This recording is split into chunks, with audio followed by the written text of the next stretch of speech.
രാഹുലിലേക്ക് തന്നെ പോവുകയാണ് വീണ്ടും.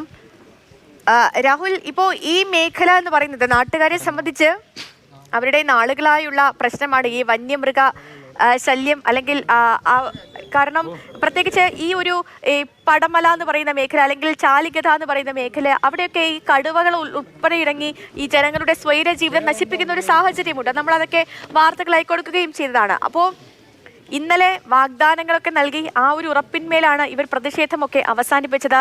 നിലവിൽ അവിടെ ഈ ക്രമസമാധാന പ്രശ്നങ്ങൾ എന്തെങ്കിലും ഉണ്ടോ? പോലീസ് വിന്യാസമൊക്കെ ഉണ്ടോ? എങ്ങനെയാണ് അവിടെ ഇനിയൊരു പ്രതിഷേധ സാഹചര്യമൊക്കെ ആ മേഖലയിൽ നിലനിൽക്കുന്നുണ്ടോ?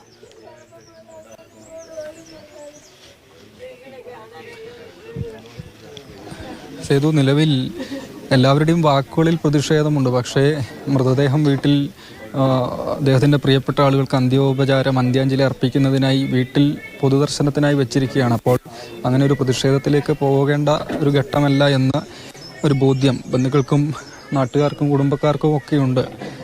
ഇപ്പോൾ നമുക്ക് ദൃശ്യങ്ങളിലേക്ക് ചെന്നാൽ മനസ്സിലാകും, നൂറുകണക്കിന് ആളുകൾ അതുപോലെ വൈദികരൊക്കെ എത്തിയിട്ടുണ്ട്.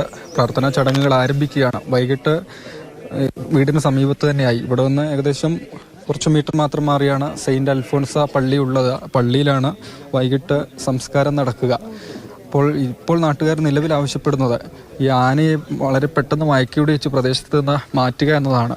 അപ്പോൾ ഞാൻ നേരത്തെ പറഞ്ഞത്, ഈ മേഖല വന്യമൃഗ മനുഷ്യ സംഘർഷത്തിൻ്റെ അങ്ങനെ ഒരു അനുഭവം ഇടയ്ക്കിടെ ഉണ്ടാകുന്നൊരു പ്രദേശമാണ്.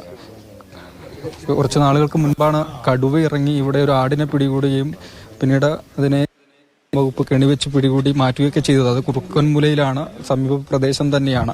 അപ്പം 3 കാട്ടാനകൾ ഈ മേഖലയിലൂടെ മാസങ്ങൾക്ക് മുൻപ് നടങ്ങി നീങ്ങിയ അനുഭവം ഒക്കെ നാട്ടുകാരുടെ മുന്നിലുണ്ട്.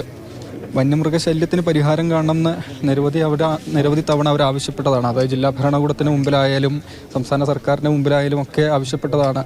പക്ഷേ വീട്ടിൽ പ്രാർത്ഥനാ ചടങ്ങുകൾ ആരംഭിക്കുകയാണ്. നമുക്ക് അതിലേക്ക് പോകാവുന്നതാണ്.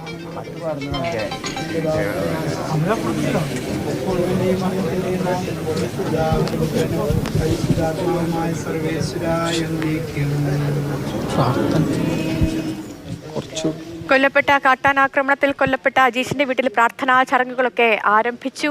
അതിവൈകാരികമായ രംഗങ്ങൾ ആണ് നമ്മൾ അവിടെ നിന്ന് കണ്ടത്.